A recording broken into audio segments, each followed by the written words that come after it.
यति बेला रातिको 1 बज्दैछ 12 बजे करिब बालेन शाहको स्ट्याटस आउँछ र 12:30 बजेको हाराहारीमा स्ट्याटस डिलिट हुन्छ। कन्ट्रोभर्सीमा पर्छन् भनेर बालेनका टिमले स्ट्याटस डिलिट गर्छन् अनि सामाजिक सञ्जालमा एक जमातले चाहिँ उनको फेसबुक ह्याक भयो भन्छन्।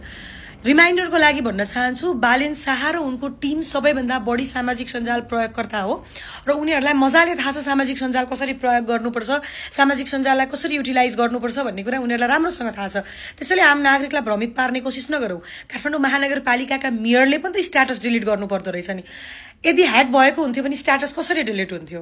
अब के को सुरमा उनले राति 12 बजे स्ट्याटस पोस्ट गरे। पोस्ट गरिसकेपछि भरिभरिका शक्तिलाई चलाउने कोसिस गरे।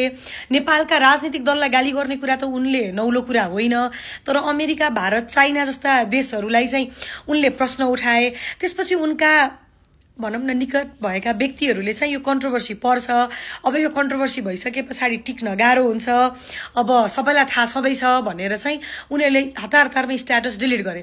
कृपया आम नागरिकले यो बुझ्न जरुरी छ, बालेन एन्ड टिमलाई राम्रोसँग सामाजिक सञ्जाल प्रयोग गर्न आउँछ। बालेन शाहको फेसबुक कसैले ह्याक गर्न सक्दैन र उनीले आज पोस्ट गरेका जुन फेसबुकमा स्ट्याटस छ त्यो स्ट्याटस उनकै शैली हो, उनकै शब्द हो र उनले लेख्न चाहेको कुरा लेखेका हुन्। उनलाई के कुरामा चित्त बुझेन, उनले के कुरा चाहिँ आफूले भनेको अनुसार गराउन सकेनन् र उनले लेखे।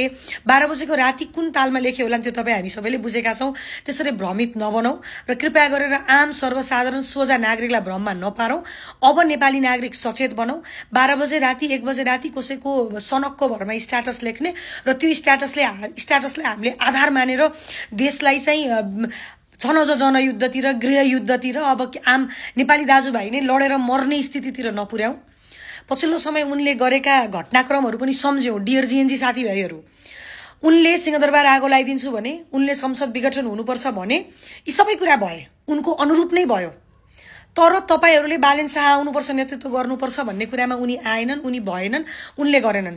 आज तपाईहरूमा कति समस्या छ, कति अप्ठ्यारो परिरहेको छ, बालेन शाह तपाईहरूको समर्थनमा छैनन्। उनको के स्वार्थ पुगिरहेको छैन भन्ने कुरा तपाईहरू बुझ्नुस् र अलिकति सभ्य नागरिक भएर सोच्नुस्, सही समयको प्रतीक्षा गर्नुस् र स्ट्याटसको भरमा लागेर पछि नलाग्नुस्। यसले न हामी बच्छौँ, न देश बच्छ, न हामी स्वतन्त्र नेपाली नागरिक भएर आजसम्म बाँचेको जुन एउटा इतिहास छ त्यो इतिहास बच्छ। कसैले 12 बजे राति स्ट्याटस पोस्ट गर्ने शैली, कसैले 1 बजे राति स्ट्याटस पोस्ट गर्ने शैली अनि डिलिट गर्ने शैली, आफूलाई चित्त नबुझेको र आफ्नो स्वार्थ नपुगेका व्यक्तिहरूलाई गाली गर्ने शैली, चित्त नबुझेको स्वार्थ नपुगेका देशहरूलाई गाली गर्ने शैलीमा चाहिँ पछि नलागौँ।